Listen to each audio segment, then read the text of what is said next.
Hi. Video 38 now of the in the Fiat 131 series. So haven't been on for a while, I'm afraid. I've had a bit of a cold and I didn't come out here much, but I think it's been about a week in this since I put a video out, but I will put one out for you today. So behind me you can see the Fiat. Now I haven't shrunk or have my legs cut off, the Fiat is up on the ramps. So what have I been doing, you may ask? Well, I'll show you that later. But for now, what I want to do is just have a quick chat about what I've been doing. So, as you know, we've had a debacle with the radiator cap. If you remember, the radiator cap that was on here was perished and split, so it was leaking out the top. The one I bought from Recambio that said would fit actually leaked from the top. So it wasn't the correct radiator cap for this plastic radiator. So in the end, I went on eBay and I bought a radiator cap which it said fitted a Fiat 131 1.4 Super Mirror Fury and hundreds of other cars. So I'm thinking it's not going to work, but it was like £6 with free postage, so I'll give it a whirl. Lo and behold, it works. And now what happens, as apparently should happen, I'd never really noticed before because I was never looking for that sort of thing. But obviously when you've just built an engine, you're looking for leaks, you're looking for pressurising in the system if the head gasket isn't sealing properly, and on and on and on like that. So so basically I'm just wondering if maybe that's why it was leaking before, because the head gasket was pressurising the system. But it leaked anyway when it was on here. You could see in the dark, you could hold a torch up, you could see a very faint steam mist coming from it, and it was the same with the new one. But this radiator cap that's on there now is perfect.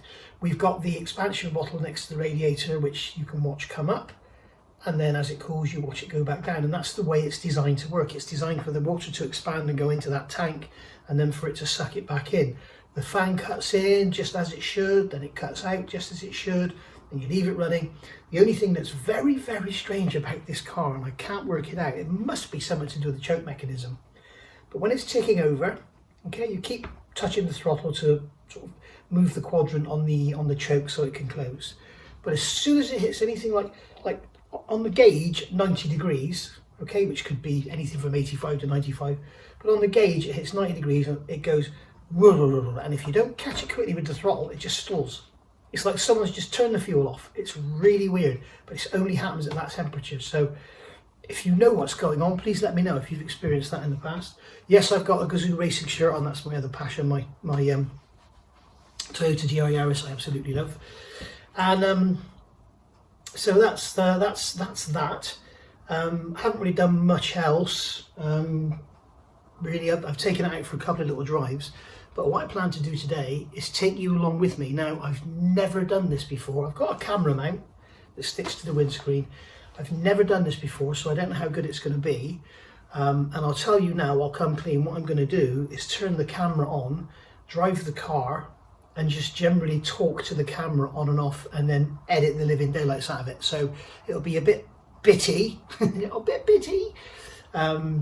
I think you'll probably get the gist of what I'm trying to say. Hopefully you'll also be able to hear the rear diff. Remember, I didn't rebuild the rear diff, but it sounds like the diff certainly needs reshimming or adjusting or whatever, because it's noisy under load and quiet off load. So yeah, that's obviously it's too far up the gear. So if you want to see about diffs, go and have a look at my Land Rover build. I covered it all on there, or I did diff rebuilds. And it's really something I really enjoy, actually, diff rebuilds. So there we go. So yeah, without further ado, let's get the car started, warmed up, and go from there. Okay, so here we go. This is the first time I've ever done this, so excuse me if it's rubbish. I will try harder next time, if there is a next time, and hopefully we will get to do this when the car is all done, if the car ever gets done, and it'll be a little bit different than this. I'll start off by saying this driving position sucks. It is awful. The steering wheel is too low, the seat is too low, it's horrible. But it's how cars were, which leads me on to something I wanted to say. If a 20-year-old got in this, having never driven a car with a carburetor before, I'm sure they would think it was absolute bollocks, because it's as rough as old boots.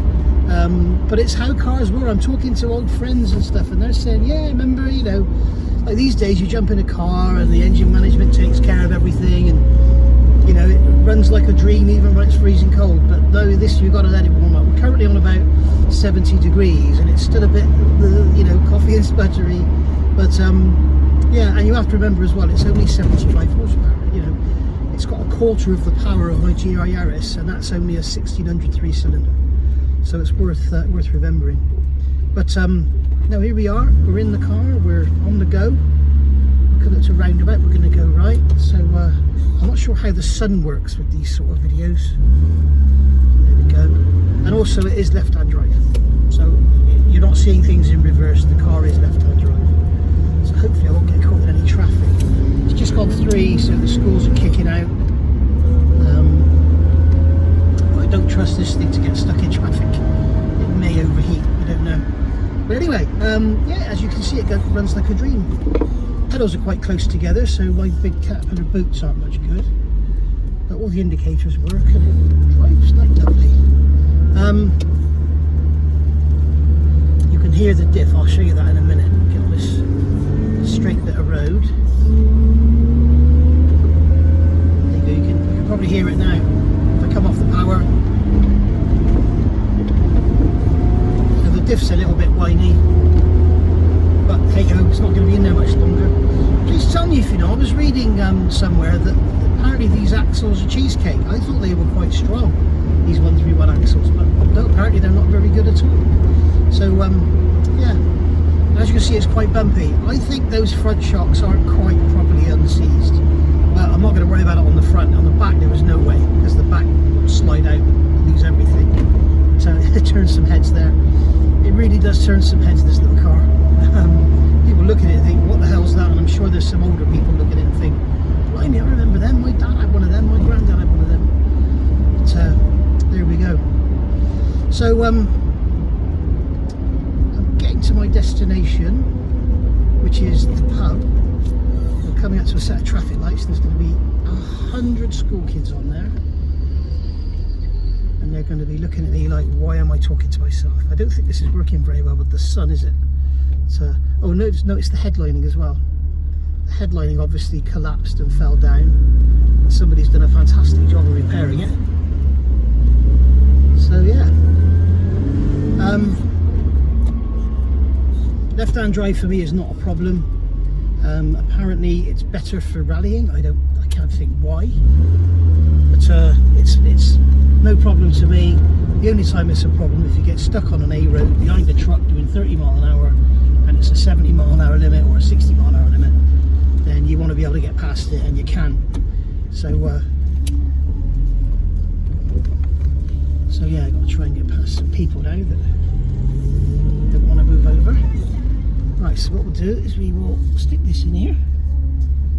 There we go. Driving over the ditch. And there we are. Destination reached. Electric window up. Look at that, eh? Look at that quality. So there we are. She's still sat on about 75 degrees, so everything's working well. And as you can hear, turns off lovely, and she starts like a dream. Listen to this. That's what that. Oh, look at that. Typical. Typical. Me and my big mouth. Anyway, at home, just turn the key and it starts again. So maybe that's the indication of something breaking down. Maybe I'm not going to make it home. Anyway, I'm going to go have a pint. See you in a minute. Okay, so we're back home. I did do a little bit of recording on the way back from the pub, and I stopped in Asda for some bits and pieces. And yeah, it was basically rubbish because it was just traffic. She didn't overheat. I was really amazed. It was sort of stop-start traffic. It wasn't just sort of, you know, sat there. But the fan did come on once or twice. She's great. So yeah, doing really well. Maybe there'll be another video coming soon of me driving, but probably there'll be more sort of videos on that Lancia engine and practical stuff. And in a minute, I'm going to show you what I've been working on, which some of you will be quite interested in. Some of you will think is just bleh. But let's get back to the bench in the garage, as it were. All right, so next day now, it's Thursday, the 9th of October, sorry. And here we are out in the garage with the Fiat badge. And there's the lovely Dottie looking at your... What you doing, Dottie? What you doing? Who's that good girl? She says, oh, my little moan. Right, Since I'm staying away from that bloody tool cabinet as well. Anyway, had a little delivery today from eBay. There we go. In the back window of the Fiat, you can see we have advertising the channel now. So, I was going to show you what I've been up to and what I've been thinking about and what I've been doing. And as you can see, the front bumper is on the floor. These old cars are bloody great. You've basically got there's a box here bolted to the front of the car with 3 M6 bolts. And then on the actual bumper, you can see there's another box that goes over this box with a nut. So what you do is you have this M14 bolt here, and you basically slide the bumper over that box, you plug your lights in, and that bolt goes up through there and bolts the bumper on. That is it. And then on the side here, I'll go to the other side because it's easier to show you. On the side here, you have 2 slots in the wing, one there, and you have an M6 bolt go in to pinch the end of the bumper in to the wing. And you can see here's the original holes that you would have bolted the original plastic end caps on when you had chrome bumpers on an early series 1. So these wings will fit any 131, but if you have an early one, you need to weld up these holes here. But these wings will be for sale if anybody's interested. They are absolutely solid and rust free, but this one has had a knock on the front, I think, and pushed it back slightly. It looks like it's been pushed back slightly on this front, and it's also got a dent in the top. This one over here, the other side, the left-hand side wing is lovely. It's got a little dent in it there. It's got a little dent in it there, as you can see, but otherwise it's really nice and straight. You also, if you have an early car, you'll have to fill up the holes where these horrible plastic panels go on. But basically, rust-free 131 wings. Do they exist? They do here. And as I say, they'll be for sale, as will the bonnet. So, right, what have I been doing? Why am I talking about bumper mounts? Basically, the car, when it is stripped, will need to go onto a rotisserie so that the shell can be spun over. If you haven't seen it before, we'll come over here. This is a picture from Kevin's Facebook page. And you can see here, this is a frame that the car sits on. And you have a pivot with a frame that's bolted to the car here. And you can see it's bolted to the bottom of the chassis rail on these brackets. Now, what I've just shown you, just to get you familiar, see this here, this radius section, that is half, okay, of what I've just shown you here. So that is half of this. So what you've just seen is that bit that's on the other side, but it's that bit there. You can see inside where this section here is joining the inner wing. So we take away this section here and we leave this bit here, and all of this gets cut out. All of the front gets cut out for additional cooling and the oil coolers and everything. But basically, that's all that's left, okay? And then this is all cut away down here. So I'm right in saying that? Yeah, it's the outside that gets left. The inside is all cut away. So in here, you can see there is a tube that leads into the engine bay.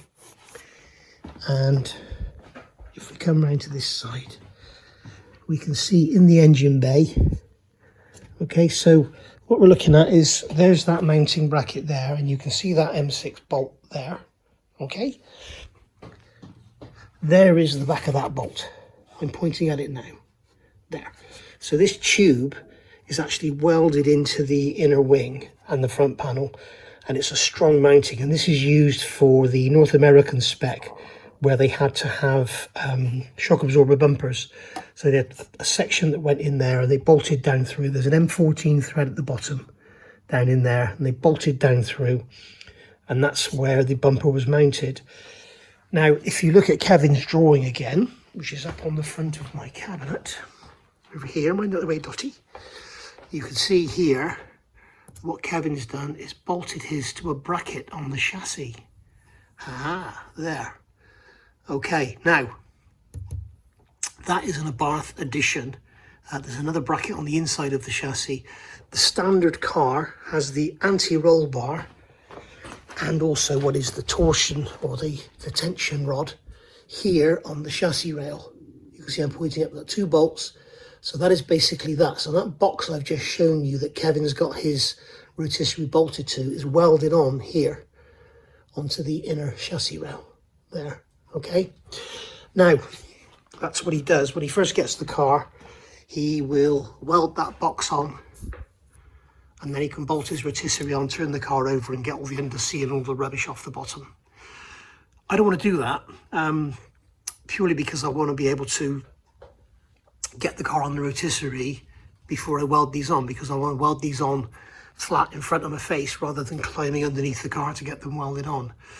So what I'm going to do is make up a temporary rotisserie bracket, which is this part here that goes through there, and we'll mount the car. Now this is the bracket, and as you can see it's got 3 M6 bolts which will probably be strong enough to hold the shell. I've just ordered from eBay, I've just ordered some 12.9 M6 socket head cap screws.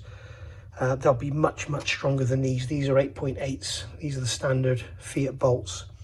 But I don't want to trust the whole weight of the shell just on those 3 little M6 bolts. So what I've got is this tube, which is going to sit inside this hole, like so, okay? And that will be welded to the back of that bracket. Now, as it works out, if you draw a straight line between there, this tube sits exactly inside those 3 lines. So it's easy to mark up and weld. And then that will also have the additional support on that bracket of sort of, because you can imagine that with the shell hanging on this here, the leverage here that's going to want to, forget that tube's in there, but the leverage on this sheet metal is going to be, you know, when the car is sat like it is now, this is trying to bend out and that's trying to push in, and it is only sheet metal, so I don't really want to risk bending anything. So I'm going to weld that tube to the back of that support, and then that will be additional support. And then inside, what we will do is, I can't see that because the battery's in the way, but basically in here I'll probably put a couple of bolts through or something just to support it, or even just wedge some metal in there. This has got to go. The Abarth doesn't have this. That's going to be removed eventually, but I want to keep it there for now to support the car while I flip it over to do the work on it. So that's what I'm going to do. When it comes to the back end, they have the same, these are the same, and what I'll do is probably do the same thing and put some tubes that go inside the chassis rail.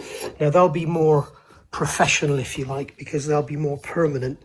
This is just going to be a temporary measure just to get the car on a rotisserie, so I can get this bracket here welded on. There's another little bracket on the inside. I don't think you can see it on this picture. No, you can't. But basically what Abarth did was, rather than use the existing holes for the anti-roll bar for the tension rods that go back for the suspension, what they did was there's 2 nuts welded in there, and then there's another nut welded on the inside. So basically these brackets are either side of the main chassis leg, so the big plate bolts on underneath. You'll see all this because I've got all these parts ready to weld on. And basically what happens is the tension rod is pulling back on this, and the anti-roll bar goes onto another bracket, which I don't know where it goes. I haven't seen it, but I've got them, so hopefully I can find a picture with them. But basically that's what's going to happen. So that's how this car is going to look. If you look here, what Abarth did, but they beat the living daylights out of the inner wing to get clearance for the big tires that they use when you're on steering lock.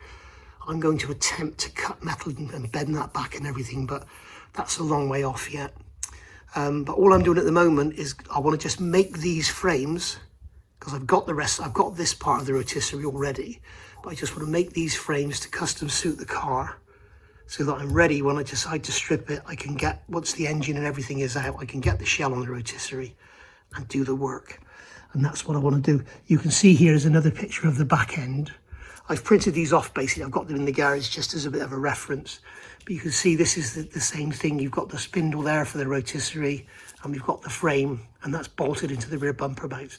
And that needs to be a more permanent job. So I will make a nice tight fitting sleeve that slides up inside that chassis leg, because you can imagine the leverage on that point there is massive.